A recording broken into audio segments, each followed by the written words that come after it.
အိမ်ငါးပြီးကျိုးမြက်ပြန်ရှာခြင်းနေဆိုရင်ဘလို့အိမ်မျိုးဝယ်တင်လဲဒီဘက်ခင်မှာအိမ်ချမ်းမြေဝယ်ယူတာအကောင်းဆုံးရင်းနှီးမြှုပ်နှံမှုတစ်ခုလိုဖြစ်လာခဲ့ပါတယ်ကိုဝယ်ယူလိုက်တဲ့အိမ်ချမ်းမြေဟာဈေးတက်သွားတာကြောင့်ပြန်လည်ရောင်းချပြီးတော့လေအကျိုးမြတ်ရှာဖွေနိုင်တယ်လို့နေထိုင်မှုမဟုတ်သေးဘူးဆိုရင်လေယာယီအငှားချထားပြီးတော့လားစဉ်အကျိုးမြတ်တစ်ခုရှာဖွေနိုင်ပါတယ်တချို့လူတွေကလည်းပြန်ငှားထားဖို့ဆိုတဲ့ရည်ရွယ်ချက်နဲ့အိမ်ဝယ်ကြတာတွေလည်းရှိပါတယ်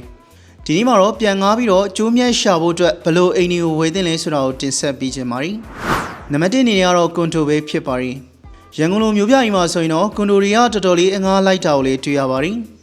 လူလက်တန်းစားလောက်ကနေစပြီးတော့ပတ်စံရှိအတိုင်းဝိုင်းနေနိုင်ငံခြားသား foreigner တွေထိပါကွန်ဒိုခန်းတွေမှာနေထိုင်လာနေကြတာလည်းဖြစ်ပါတယ်အဓိကကတော့24နာရီလျှက်စစ်မီးရတဲ့အချက်နဲ့လုံခြုံစိတ်ချမှုတွေကြောင့်လေကွန်ဒိုတွေကိုပို့ပြီးတော့ရွေးချယ်လာကြတာဖြစ်ပါတယ်ဒါကြောင့်ကွန်ဒိုခန်းတွေသာဝယ်ထားမယ်ဆိုရင်လည်းအငှားမရမှာကိုစိတ်ပူစရာလိုမှာမဟုတ်ပါဘူးနံပါတ်2အနေနဲ့က location ကောင်းတဲ့အိမ်ပဲဖြစ်ပါတယ်ရန်ကုန်မြို့မှာဆိုရင်တော့လူနေထူထပ်ပြီးတော့စီကားတဲ့နေရာတွေမှာအငှားပို့ပြီးတော့တွန်းနိုင်ပါတယ်လဲတန်းမြင်းဒီကုန်းတို့လိုစီကားတဲ့နေရာတွေမှာဆိုရင်လည်းအခန်းအကြီးအတွက်တောင်မလောက်တော့တဲ့အထိဖြစ်နေပါတယ်ဒါကြောင့်ဒီလိုနေရာတွေမှာဝယ်ထားပြီးတော့ပြန်ငှားမယ်ဆိုရင်တော့အကျိုးမြတ်လေးပို့ပြီးတော့ရနိုင်ပါတယ်ဒါပြင်နောက်တစ်ချိန်ပြန်ပြီးတော့ရောင်းပြခဲ့ရင်လည်းဆုံးရှုံးမှုမရှိဘဲနဲ့ဈေးကောင်းရနိုင်မှာဖြစ်ပါတယ်နံပါတ်3အနေနဲ့ကတော့ပြုပြင်စရာမလိုတဲ့အိမ်မျိုးပါ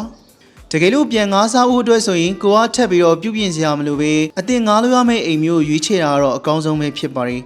ပြုပြင်စရိတ်တွေများသွားရင်ကိုယ့်ရဲ့အမျက်ပေါ်မှာလည်းထိခိုက်နိုင်ပါတယ်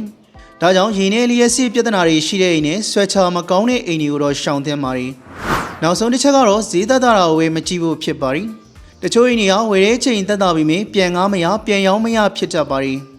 ဒါကြောင့်အငှားအတွက်ပါစဉ်းစားထားရဆိုရင်လူတွေငှားခြင်းမလားဆိုတာစဉ်းစားပြီးမှဝယ်ယူဖို့ဆုံးဖြတ်သင့်ပါတယ်ဟုတ်ကဲ့ပါဆုံးဖြတ်ကြည့်ပေးတဲ့အတွက်ကျေးဇူးထူးပဲတင်ရှိပါတယ်